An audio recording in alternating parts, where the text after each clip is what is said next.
Welcome to the Dead of Night broadcast.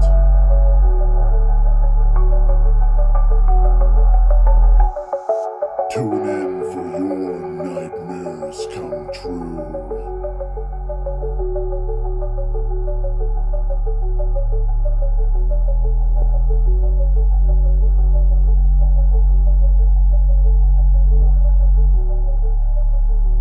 Let's begin.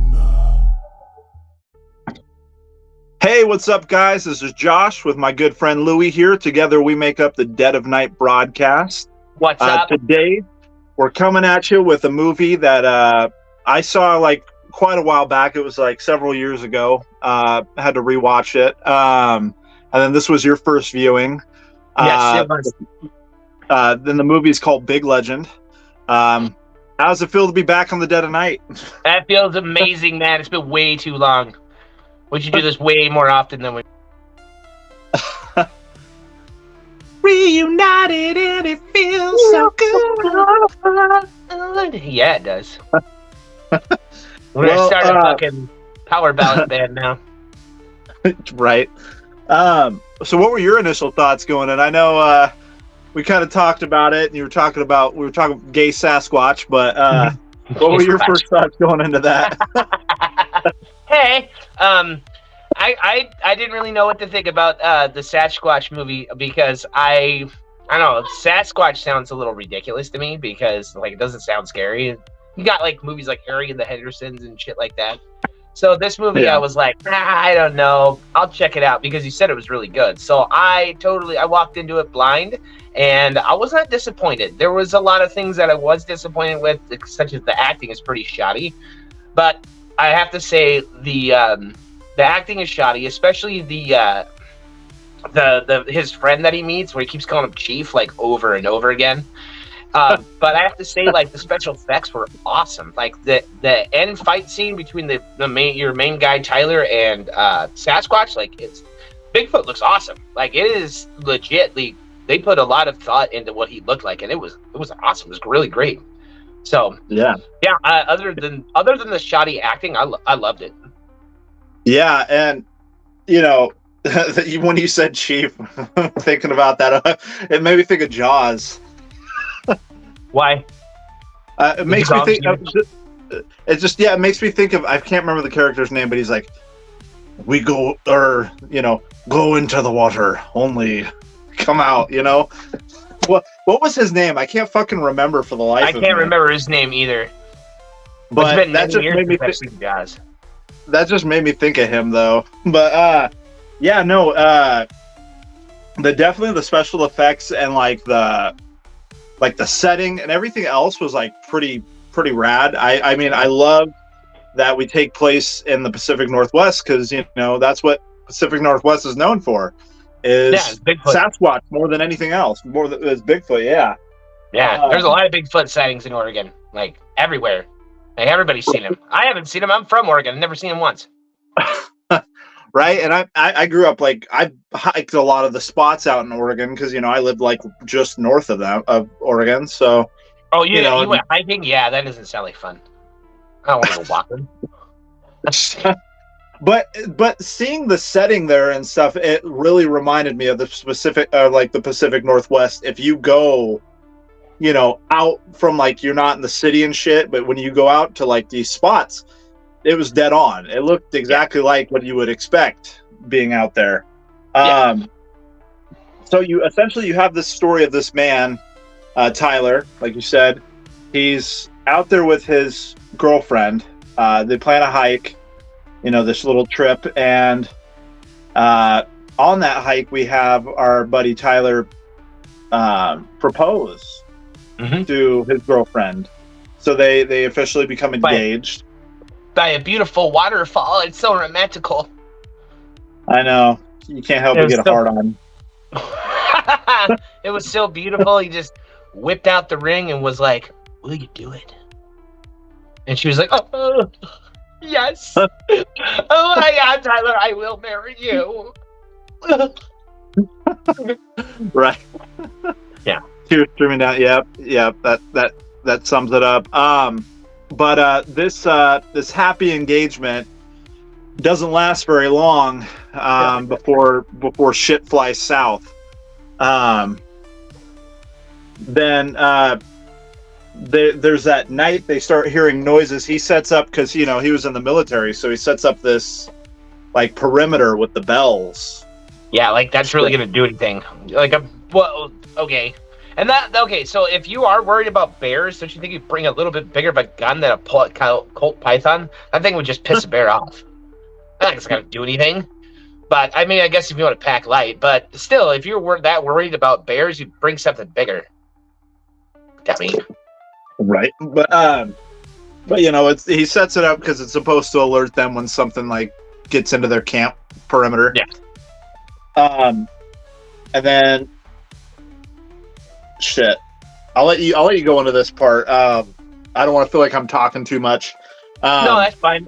So after he does that, they're like laying in bed, and she starts hearing like a knocking sound out in the woods, and she's like, "What's that? What's that?" And he's like, "It's nothing." And then he hears it, and he gets up, and he starts checking out the perimeter, grabs his pistol, goes out, and he sees that one of the branches had fallen onto the tripwire with a bell on it.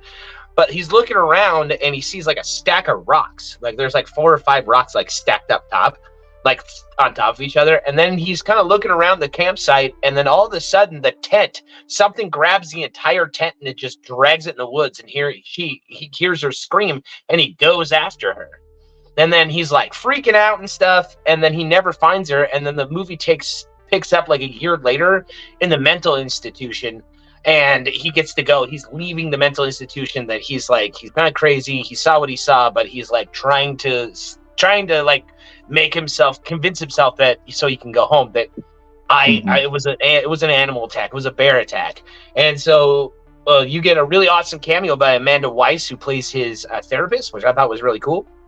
And then he goes home and talks to his mom, and he's sitting there having a conversation with his mom. And his mom basically, to sum up the conversation, she basically says, "If you want answers, then go out there and look for them." And he's like, he's never going to be happy with himself unless he finds out something. So he packs up his gear, gets his giant rifle, and heads back out to the woods.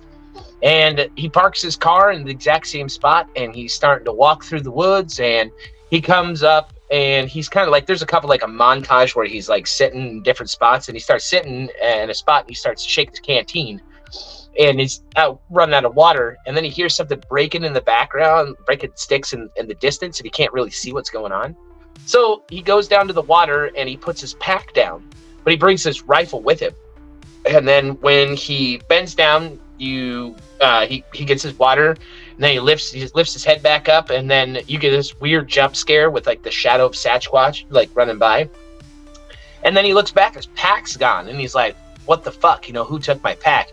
So he starts running through the woods. He can't really find anything. Can't find any tracks or anything. So then he goes back to his car and falls asleep in his car for the night. But that's when things go really bad, when he wakes up in the morning, and there's like, oh, fucking the rock hits the fucking windshield. There's a big tree that like flies through the back window. And all of a sudden his door like gets ripped off, and he starts shooting in the distance, and then there's nothing there. And then he's waiting there. And then all of a sudden this guy who, I can't remember his name, comes out of nowhere. And he's like, "Hey, Chief, it's cool, man. Come with me," basically. And he goes to his camp. And I'll let you tell it from there. Yeah. And that guy's name is Eli. Living off the grid. And he says like he's like living up in this area where there used to be some kind of like government like stuff going on out there. And he's kind of, telling him his life story, or like, his story. And Tyler's not really like too interested in this dude. He's like, "Fuck is this guy?" Like you can see that they don't really click. Yeah. And he kind of goes into this whole thing about like, the Indians and like the Sasquatch and shit. And that dude, yeah. Oh yeah. He's like, "That's horse shit," kind of, like, but then there's like this shit. There's like this. They go like searching, like because he's like, I'm looking for my fiance. She disappeared, and like he wants to show What? he wants to show Tyler something, and they run off into the distance together. And fuck. No. Well, there is a cuddling moment at some point in this movie where I was like, huh. I think they're gonna end up together. To conserve body heat, bro. Yeah. It's exactly the same camping trip you and I would take. Oh yeah. Well, yeah. Josh, I forgot the blankets. We're gonna have to snuggle. And I like to sleep naked. What's that poking me in the back? Your gun is digging into my hip. Oh man, some Brokeback Mountain. But yeah, so like I thought it was interesting. Well, one, like with what you mentioned about the stones, because that is also like an Indian thing that used to be. So like Indian chiefs, when they would leave their tribe, would stack those rocks, stack rock, and it would be so that their son, if they decided they wanted to follow after the dad and become a man and everything, like that, they could track their dad. Okay, I didn't know that. I was kind of confused on what the stacking of the rocks were. Sorry, what was that? Did they say you that? Cut out. Did they? Yeah, I know. Sorry. Did they say that in the movie about the Native Americans running through the? No. No, that's something that's a fact I learned growing up. Okay. But I thought that was interesting that that whole thing of that was being left. Yeah. Because that means something totally else in Native culture. Yeah. And that I believe, if I remember correctly, we find out too that Sasquatch hates fire. Yes. So they're best, they're best to stay by the fire, especially at night. I'm still blown away by that scene where the fire's put out with a whole fucking tree. Yeah. Well, I think my favorite part is right when they're they're searching and searching and searching, and they find Bigfoot's lair, and it's just like a big tree stuck crater. There's a crater in the ground. It's just bones and blood, and the Tyler falls on his face, and he finds the wedding ring. He finds Natalie's ring, and he's like, "Oh God, and then he puts it in his pocket. But that guy Eli, he's standing there. He's like, "Hey, Chief, we got to get out of here." And all of a sudden, this rock comes out of nowhere and hits him in the leg and completely fucking breaks his leg in half. And they're running and drop their rifles, and there was that part where he goes back and finds the ring because he had to go back and find Eli's hat, and then he got his hat and he turned around. He could have turned around and shot Sasquatch right there, but he didn't. He just took off running, and then basically they kind of just run for their lives. Right, there's a scene where they're down by the river. But it's kind of they ran up the mountain and then Eli's telling him, "Hey man, there's no way we're gonna get out of here this way. We have to go back the way we came." And so they're just kind of sitting by the river and just kind of thinking of what they're gonna do. They have no food, their packs are gone, they're low on ammo, they're cold. Eli's leg is broken that he had to reset his leg back, and that looked gnarly because he was a big old compound fracture. And that's though my biggest fear about camping or being out in the woods, and then all of a sudden your leg breaks and you're way out there, and I think that's what everybody lives off their fear, because almost every movie that takes place in the woods, one of the characters breaks their leg with a compound fracture because it's the worst thing ever. And my friend my buddy, we go on long hikes and shit, and it seems every trip we go on, he fucks his leg up. He doesn't break it, He doesn't break it, but he hurts it bad enough that he can't fucking walk on it. So most of the time, it's 3 of us out there. Usually, it's 3 or 4 of us that go. We have to fucking like hoist him on our shoulders and like bring him back down the mountain. Yeah, and that's a long ass trip. So I can only picture if you're out there by yourself and something like that happens, you're fucked. You're like crawling your ass unless some other like hiker finds you. Mm-hmm. And then again, you don't really know who's out there either, because not only is there Bigfoot out there, hi Neenies, not only there's Bigfoot out there, there is also, you know, serial killers and woods people, and there's all sorts of stories about people walking in the Appalachian Mountains and then all of a sudden they just go disappearing, and like people disappearing in the woods all the time and nobody knows what happens. The woods are not a place I really want to mess around with. Like if I'm going to be in the woods, like I like roughing it, but my idea of roughing it is in a cabin where there's like a road nearby. Like, I don't mind being, like, tucked back in the woods a little bit. That's fine. That's cool. But as long as there's a town nearby, that if I have to go find civilization, because I'm too old to be sleeping on the ground. That doesn't sound like fun to me. Camping is not fun, okay? Camping is sweaty, and you get eaten by bugs, and you run out of beer, like, the first 2 hours you're there, and then you're drunk, and you're wet. And it's the worst camping trip ever. I will tell you about the worst camping trip I ever took. It was the last camping trip I ever took with my family. I was in high school and I was running a football practice and I tripped and fell and broke my arm, and I went camping with my family and it rained. We were up at Timothy Lake and it rained and I was soaking wet with a busted arm. It sucked. It's terrible. So I can only imagine if people go camping by themselves out in the woods. No. No thanks. Wrong turn. Yeah. You got some inbred I'll people. I'll go on a hike with you, but I'm taking my rifle with me. I don't care. Yeah. I'm not walking in the woods 5 feet without a gun. I've always done that because bears. Right. Well, that and like, you know, on the Pacific Northwest, we've got wolves, and we've also got cougars, not the good kind. No, not the old lady kind. No, it is bad kind. Which actually, I used to live so far out of town that, you know, you had a long way between you and your neighbors. Like, you know, you'd have to like go way the hell down the country road to the next house. I went to the bus stop because we had a bus that would still come out there and pick us kids up out there that were like way the hell out there.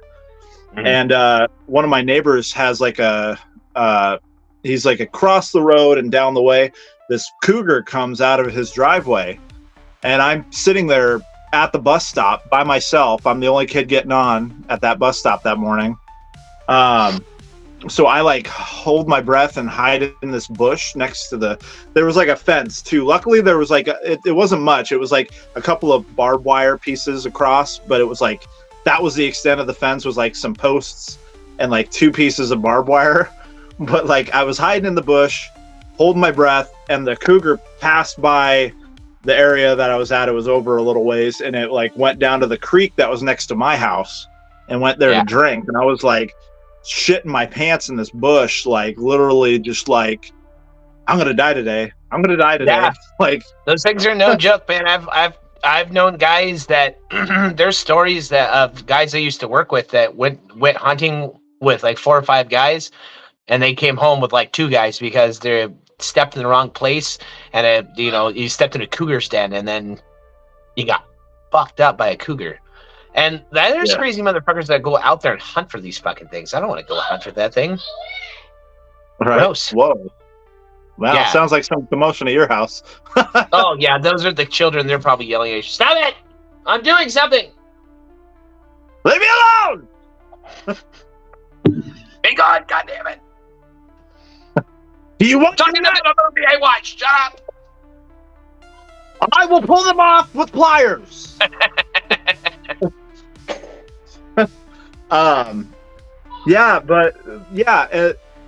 It just gets really, you know, and being for such a small cast movie too, like it held up pretty well, minus, you know, like you said, some of the acting's not so great, not Academy Award winning, but like the fact that it was really held up by only like really 2 characters for the majority of the film, because you only get that first segment with the fiance, and once again, that's only two characters, and then one character really, and like there's only four people in the movie the whole time. Well, 6.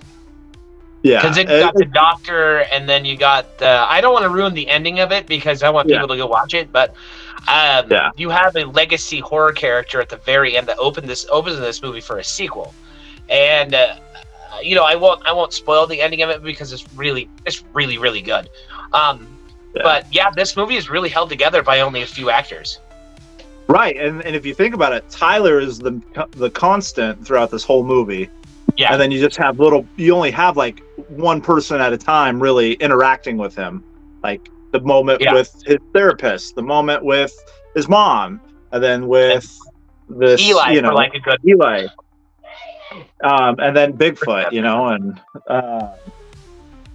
and it's paced pretty decently. It doesn't feel like it drags too long. I mean, they get pretty quick to the point. Like, I feel like they could have dug a little more into like the lore. They kind of like info dumped and then like that was it, And some movies do that when they don't have the budget or the runtime. They just kind of like, bleh, here's some info.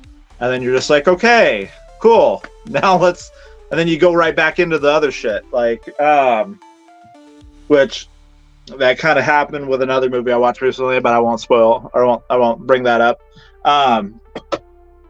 But I mean, overall, I think it's a good Sasquatch movie.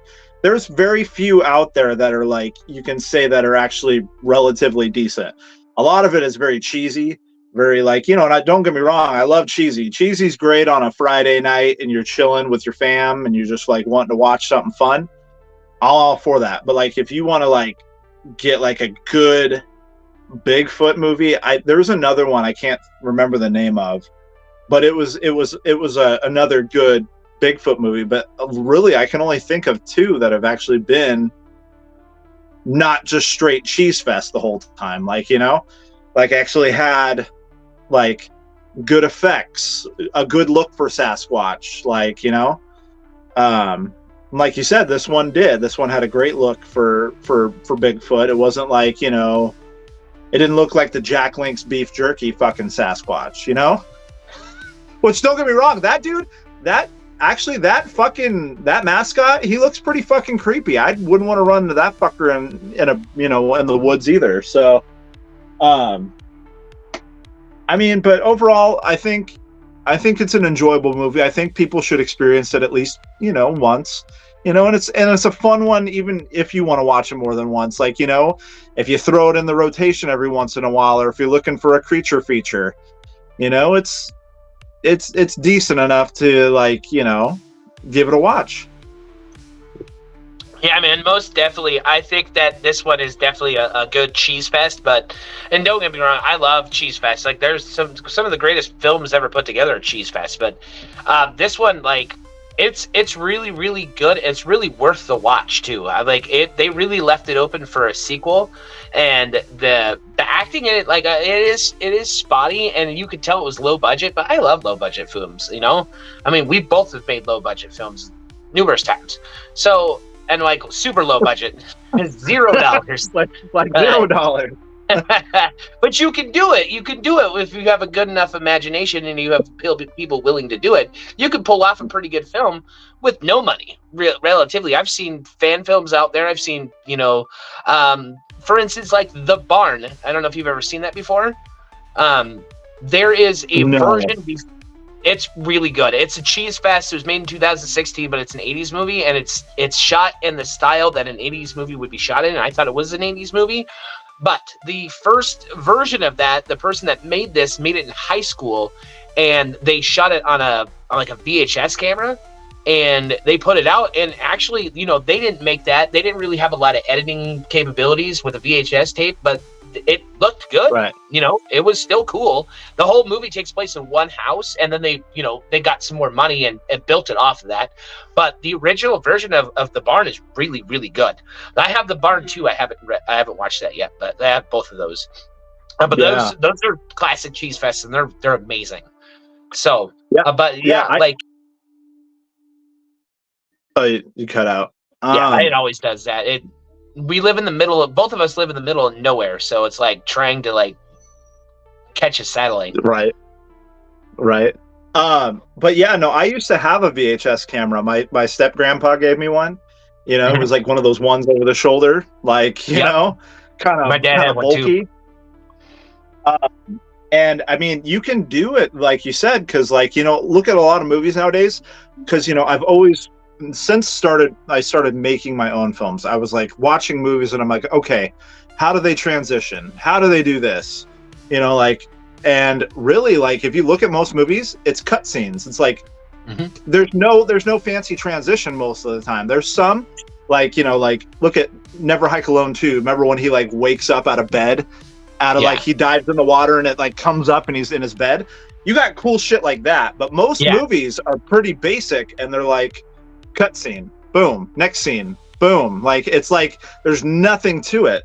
So really. You could do that with a VHS. You could be like recording and then just hit stop and then go to the next scene, hit record, and then you're recording the next scene and you're doing essentially the same thing, cutscenes. Yeah. So I mean, it's possible. I mean, you could shoot look at the Blair Witch Project. That movie was made for $25,000 and it is literally one of the best shot movies. Right, and it's a classic. It's a cult classic. Like it's scared.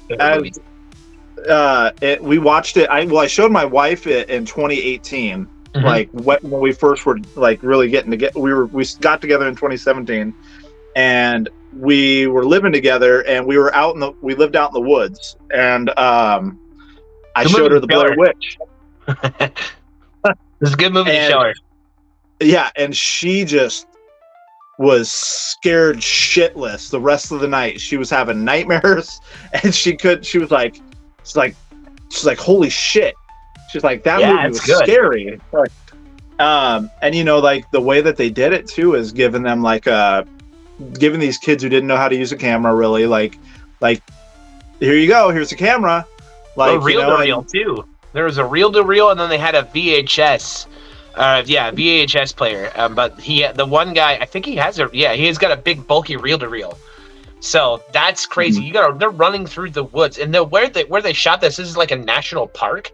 It's like a big old like 200-300 acres like national park. So they're just running, and the only way they didn't have a script, they didn't get to read the script. The producers told them what the movie was going to be about, and then every night that they were out there, they put their script or what they were going to do the next day in film canisters, and you opened up your film canister, but you couldn't tell somebody else. So when that part when the dude goes missing, when Josh goes missing, the only thing was they ran home. And he's like, cool, I'm going to Denny's. Like, I'm getting out of here. And so he's like, I'm going to go sleep in a warm bed, take a shower, and go to Denny's. And he's like, you're done with the movie. And he's like, awesome.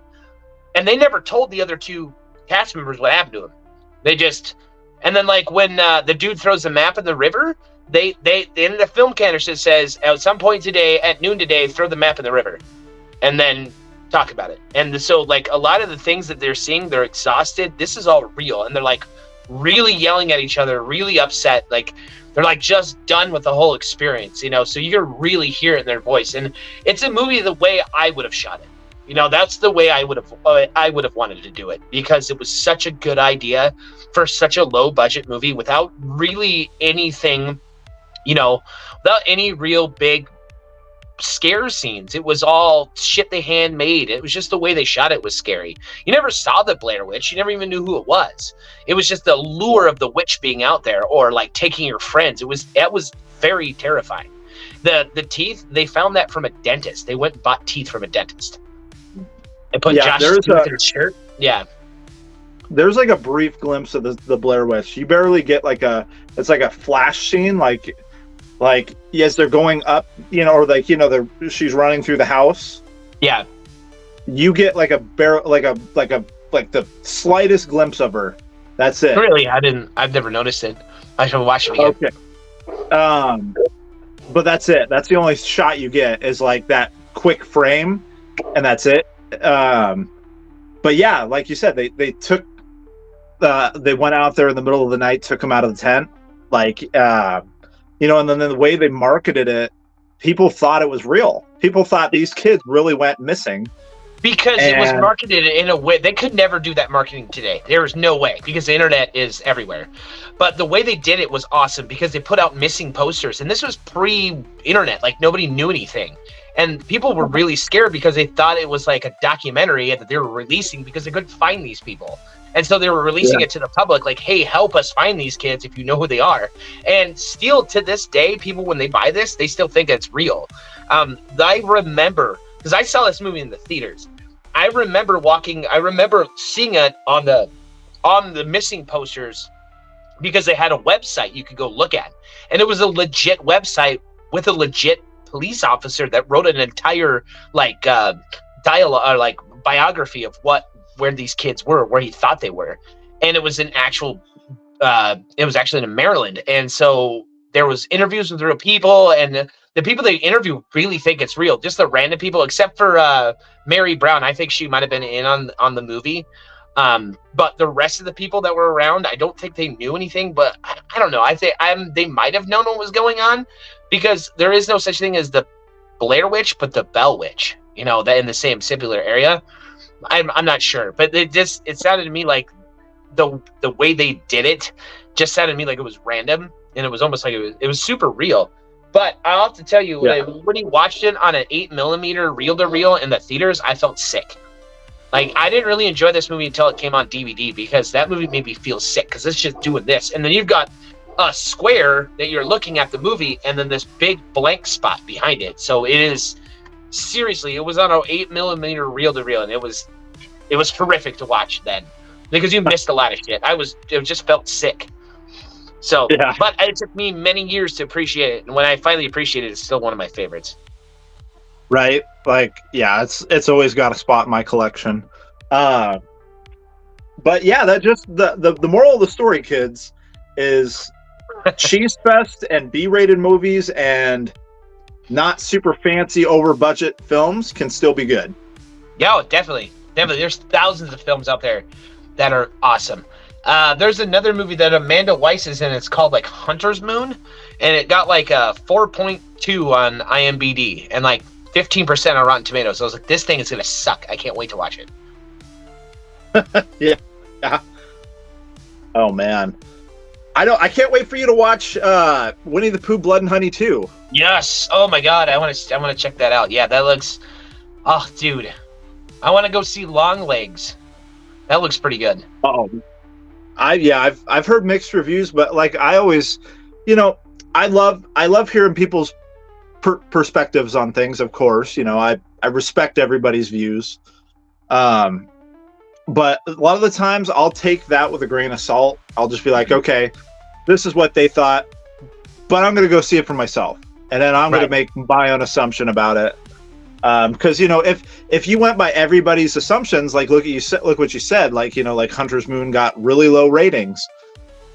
If you go by what other people say all the time, then you might not find a movie that you might be in love with. Like, you know what I mean? Like look at people might have been shitting on Killer Clowns, but I love that fucking movie. There's no way people the only person I've ever met in my entire life that hates that movie is my wife, and really, she married me. What kind of good sense does she have?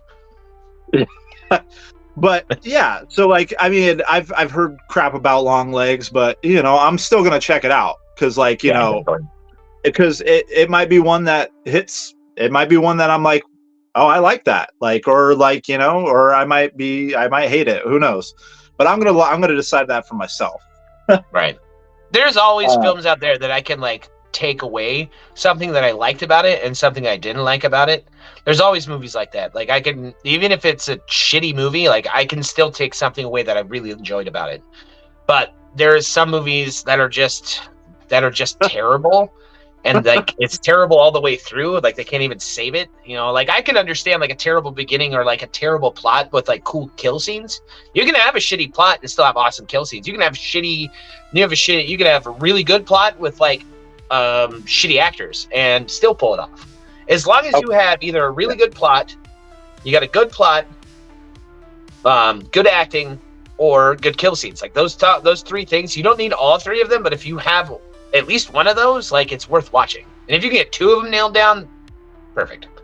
Because like you can't expect because what you write down will never come out in somebody else's acting performance, you know, because like I can think of characters the way I want them to sound, and when it comes down to acting with them, and I show them the character and let them read it for a few days, and then kind of get them in the mood to do it, it doesn't come out to them the way that it came out to me, you know, and that's just the way it is. Yeah. As controversial as this is going to sound, because I know your feelings on this, I really enjoyed the opening scene to Halloween Ends. Hey, that was a brutal opening. No, I mean, if you could take anything away from that had a lot of shock value and a lot of, I mean, just that kid falling from that fucking stairwell, and like just when you see him hit the floor and his spine snaps back. That was pretty great. There are so many things that are wrong with that movie that I could just tear apart right now, but I don't have an hour of your life. Yeah. I can take absolutely nothing away from that movie besides the kill scenes were fucking awesome.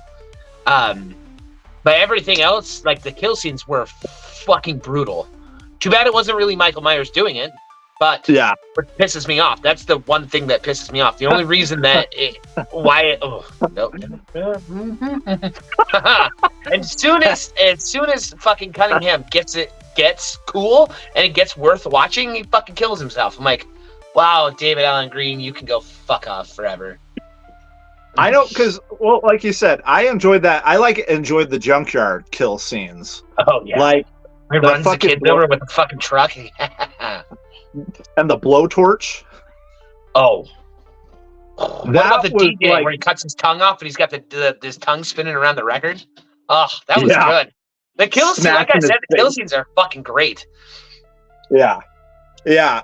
See, I mean, like, even for something that's like a lot of people see him as a steaming pile of shit, look at that. You still were able to draw something from that. You're like, and Jamie Lee Curtis did a fucking awesome job acting. I mean, I thought the acting it was really good. But I just don't know how she went along with this. Like, this movie makes no sense. Like, why? If you would have done it first and then done 2018 and then done fucking Halloween Kills, it might have would have made more sense. But it was, there was no means for that. Like, if it was reversed. Because here's the thing. Look, we're going to get into this now, aren't we? You opened up the can of worms. Here's my biggest issue that I can take away from this movie. 2018, you got Laurie Strode so fucked up in the head that she's living in the woods shooting mannequins with fucking assault rifles. Because of one thing that happened 40 years prior. But she's so worried about Michael Myers getting released, so worried about that for the entire time, for 40 years straight, that it just is a fucking hermit. But after he does escape, kills her family, and is on the loose, she's like, you know what? I'm just gonna move back into town. I'm good now. Why? What? That doesn't make any fucking sense. Like, you had her living in the woods. Like, it would have made sense if, like, this movie would have taken place first and then brought Michael Myers out. Like, let's say, like, it was Richie Cunningham, but it was Cunningham doing the kills first. And then Michael Myers could be, like, reading about it in the paper, like, and then he could go off and kill. Like, he was a copycat, and then the real Michael Myers comes out in Halloween 2018, and then Halloween Kills, and then leave it with Halloween. That would have been fine. I would have been cool with that. I would have been upset that the first movie didn't have Michael Myers in it, and it still would have been crap. But it wouldn't have been as much. You can't leave a fucking massive trilogy on that shitty of a note. Right.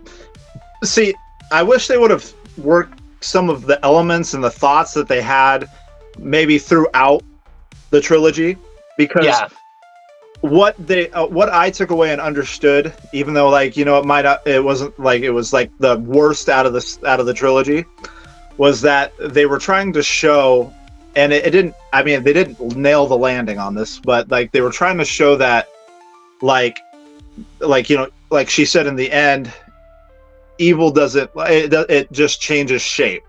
So what it was like, there's going to be another, there's always going to be that next serial killer. There's always going to be that when one ends, another begins, that's fine. Yeah, I get that. Totally. Yeah. But why Michael Myers? Like, first of all, Michael Myers doesn't have any fucking friends. This is a Toy Story. You don't got a friend in me, asshole. Like, Michael Myers choked him and he was like, I see something in him. That's the stupidest fucking thing I ever heard of in my life. Michael Myers doesn't have any friends. He doesn't have no feelings. He just is a fucking serial killer that walks around and stabs everybody. Why would he fucking be friends with somebody? Let's go. Come on, Mikey. Let's go fucking kill some people in this shitty house. Yeah. What? Yeah, I think. Yeah. I'm so glad I paid money to go see it in the theaters. I saw it at home, and I was like, I will never fucking turn this on again, ever. And for like a year straight, I was pissed about it. And now you got me all fucking worked up again. Hey, I have another thing that I really liked about it. Because I'm pretty sure it was ends. I don't think it was kills. The scene where it was the flashback to 1978.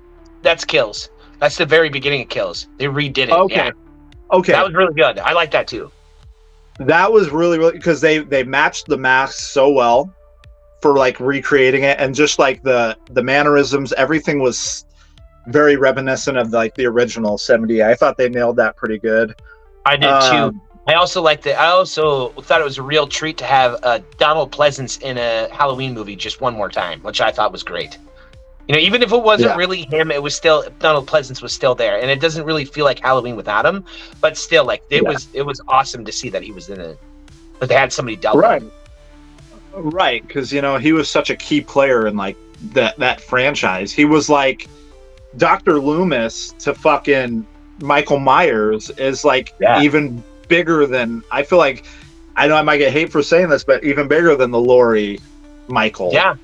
And it's always been Loomis and Michael. Like Donald Pleasance was in that movie all the way up until H2O. Like H2O was the first movie you saw without him in Haddonfield, and him and Donald Pleasance wasn't in it. And that movie's awesome. That movie, the ending in it is fucking perfect. Like that ending is so good and so well thought that it was like, never make another one. It was such a good ending, and I loved every second of it. That's always in my Halloween rotation. That's like one of my favorites. That one, 2, I watch one every year, but one is so boring. And it's really hard to say because it is just a stalker movie and it's just bore fest. But 2 is great. 2 is one of my favorites, and I get a lot of, and a lot of people don't like 2, but I think 2 is a stab fest, which is awesome. 3 is great because 3 stands alone. 4, 5, and 6, they're cheesy, but they're awesome. 6 definitely is the worst. The fucking Curse of Michael Myers. It's definitely a fucking shit fest from start to end, but it's still one of my favorites. The kill scenes are great. I like when he kills the mom in the fucking basement and electrocutes her. Fucking awesome.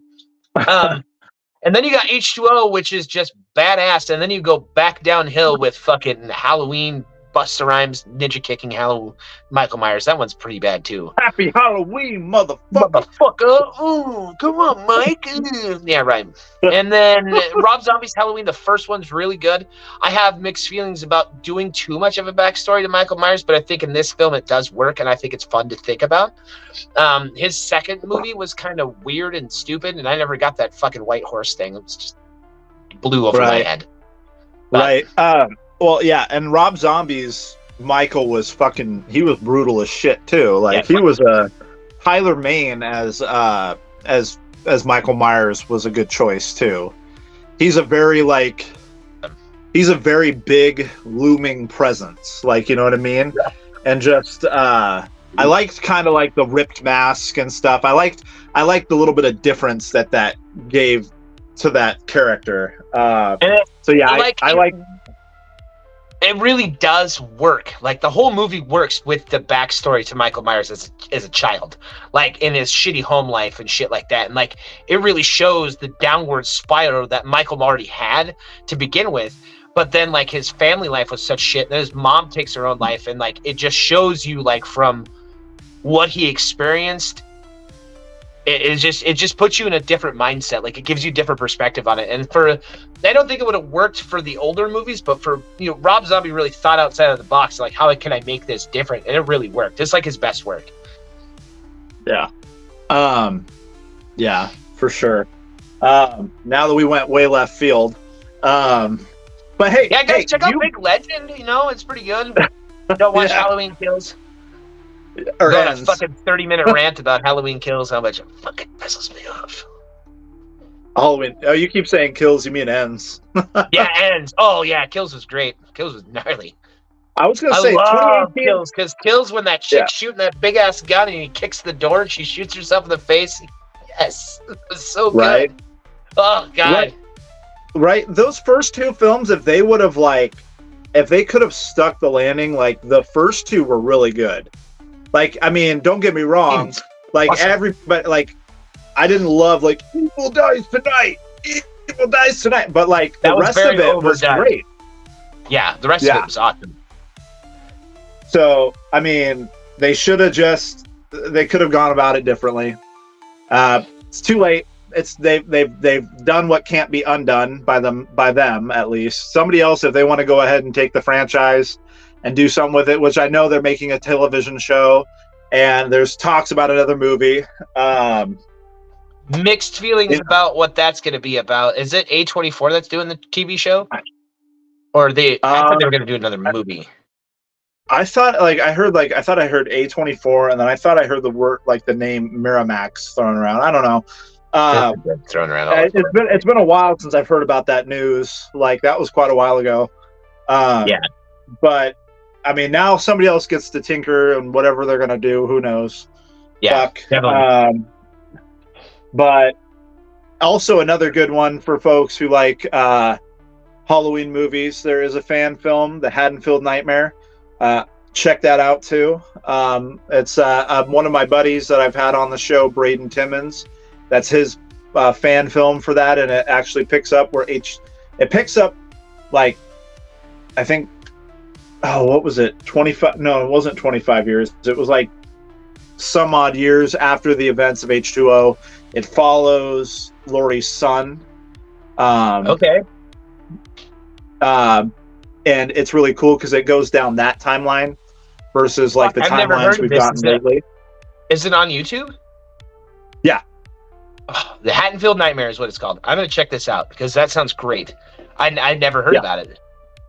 Yeah, and the guy who plays the guy who they got to play her son actually looks a lot like the guy Josh. Is it Josh Duhamel? No, Josh. What was his name? Gosh, Hartnett or whatever. Hartnett. That's it. Hartnett. He's in a new movie that looks fucking great. Trapped. The new M. Night Shyamalan movie. I don't know if you've seen the trailer for that, but holy shit, it looks good. Yeah. It looks awesome. It's fucking intense as fuck. I was like, oh my god, this is going to be awesome. Right. But yeah, the guy who they picked to take his place for this fan film, because obviously they couldn't get him, he looks like he could be him as an older guy. So they nailed it. And then like the mask for Michael is pretty cool. It's different. It's like, it's hard to explain. You'll have to watch it to see. Okay. But it's pretty good.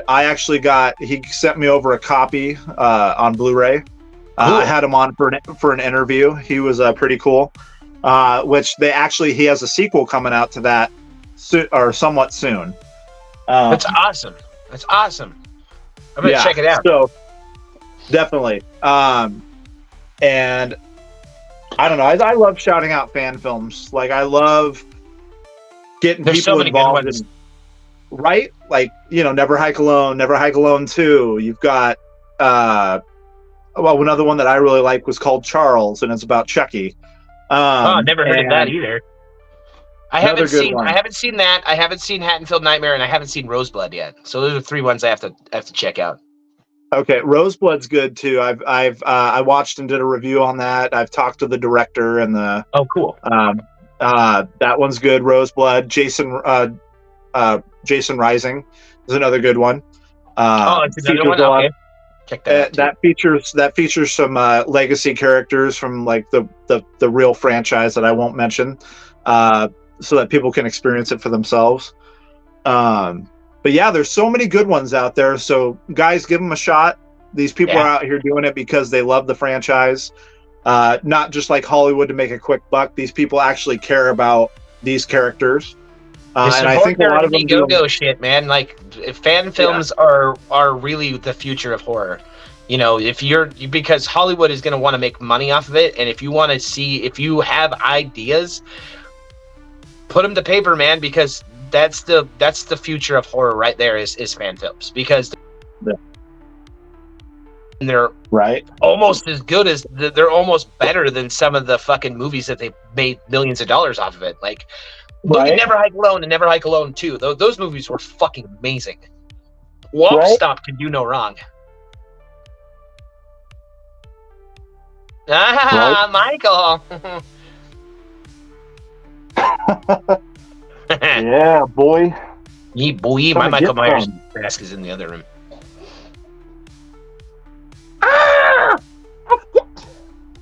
Oh, another review. We could do another review on that, on Haddonfield Nightmare, and we both wear Michael Myers masks the whole time. Right. This is my favorite one because, like, this mask is pretty well made. Yeah.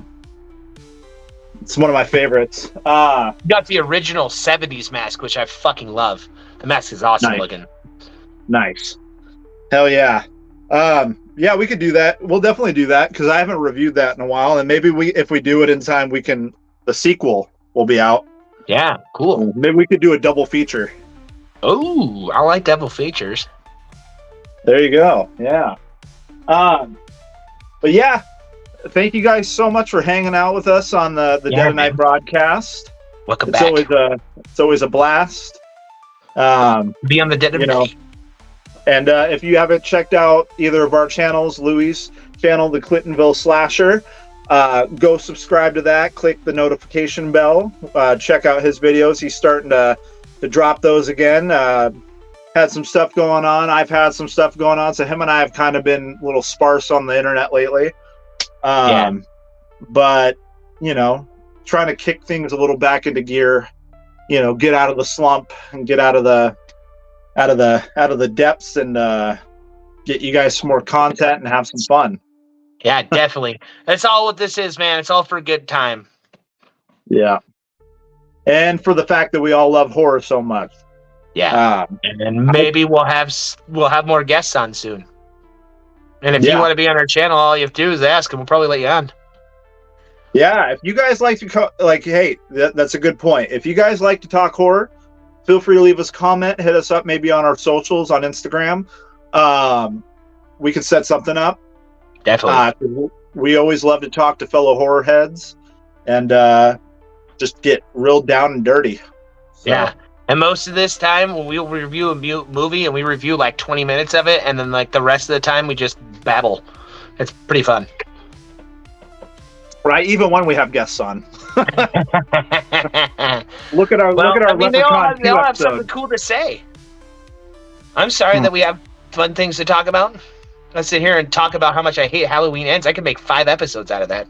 Hi, Neo. Come here. I was gonna say, look at our Leprechaun 2 episode. Yeah. That's a Neo. He's a good boy. Oh, hey, what's up, buddy? Neo. What you doing? Yep, you a good boy? You a good boy? Oh, a good boy. That's a good boy, Neo. He barks at everything, though. Like, literally everything. Oh, man. That's fun. Yeah. Hey, you! That's really what they're saying. They're like, hey! Yeah. Hey, you! Get out of my yard! He actually slammed his face into our fence trying to chase a rabbit. I low-key laughed really hard. He's like, permanent brain damage. Well, he's not very smart to begin with, so yeah, maybe he could be a little bit smarter and not run into the fence. Right. He's a good guy, he's a good boy. But yeah, guys, like, comment, and subscribe. Feel free to look us up on our channels. Obviously, you can see by my name, Nightmare on Woodsboro Lake. Clintonville slasher. Check out out some of the Josh. shit we've got. Hell yeah, we've got some like interviews. We've got our own independent films, skits,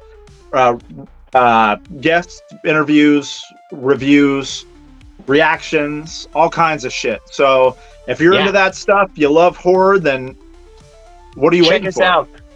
Definitely check us out. And if you got a channel, let us know what it is so we can check out your channel too. Yeah, we like to check out other people's stuff. Heck yeah. Well, thank you guys so much for tuning in. We're gonna catch you guys on the next one. Hell yeah. Later days, fellas. Later days, everybody. Later days. Check out Big Legend. Streaming on Tubi right now.